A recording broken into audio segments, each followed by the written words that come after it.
Le thème de mon atelier, c'est la classe inversée. La classe inversée, c'est une solution pédagogique qui va consister à envisager la mise au travail de l'étudiant avant même qu'il ne vienne en cours de TD, de façon à ce que lorsqu'il sera présent en cours de TD, on va répondre à des questions avec lui, mais ces questions, il se les sera posées avant même de venir en TD. C'est ça l'important. On doit essayer de faire en sorte que l'élève vienne chercher des réponses pendant les cours et non pas que nous lui apportions des réponses alors qu'il ne se serait pas posé les questions avant d'être présent. Donc pour moi, c'est vraiment une révolution, enfin pas une révolution, mais c'est vraiment une autre façon d'envisager notre métier.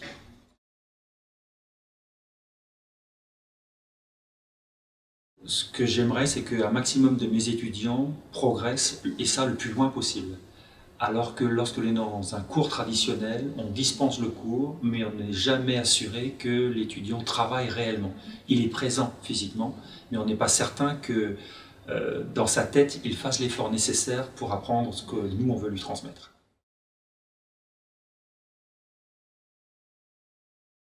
Pour l'enseignant qui veut se lancer dans une classe inversée, il faut être conscient du fait que on ne va pas pouvoir mettre en place la classe inversée idéale dès la première année. C'est quelque chose qui va se construire petit à petit. C'est vraiment comme un Lego. On va commencer peut-être par proposer un petit support à travailler en dehors du TD au départ. Puis ensuite, on prévoira un système de questionnement, peut-être avec des outils numériques.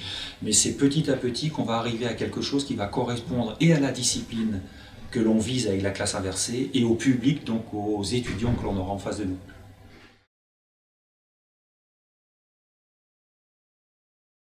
Au staff de Tarbes, on a essayé dans le cadre des sciences de l'éducation de faire en sorte que la classe inversée soit appliquée à un certain nombre de TD.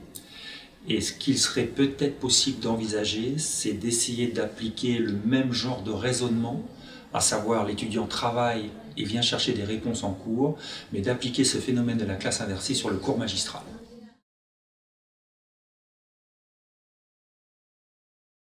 Pour moi, c'est essentiellement finalement ce qui s'est passé à la fin, c'est-à-dire le dernier quart d'heure, 20 minutes, un échange informel avec les collègues, un retour d'expérience de chacun d'entre nous. On est tous des enseignants, chercheurs ou pas, mais on est tous des enseignants, et ce qui fait qu'on peut échanger sur ce que l'on sait faire fonctionner, sur ce que l'on sait de ce que l'étudiant va accepter. C'est ce retour d'expérience qui finalement est le plus intéressant.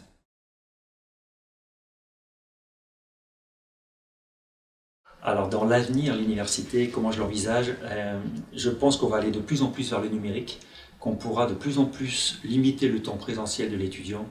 Le grand débat et la grande question qui à mon avis n'est toujours pas résolue actuellement, même si je serais plutôt favorable à tout ce qui se met en place, mais le grand débat, la grande question, c'est comment va être rémunéré l'enseignant. Puisque l'enseignant ne sera plus présent, peut-être qu'il présentera ou qu'il préparera un certain nombre de choses, mais il ne sera plus présent physiquement en cours, ou de moins en moins. Donc comment l'enseignant est rémunéré, et comment l'enseignant ne se fait pas déborder ou même quasiment exploiter. Et ce qu'aujourd'hui on accepte de faire en cours magistral face à un amphi de 300 personnes, si le cours est disponible sur Internet, on peut toucher 3000 personnes, et l'enseignant est toujours payé pareil.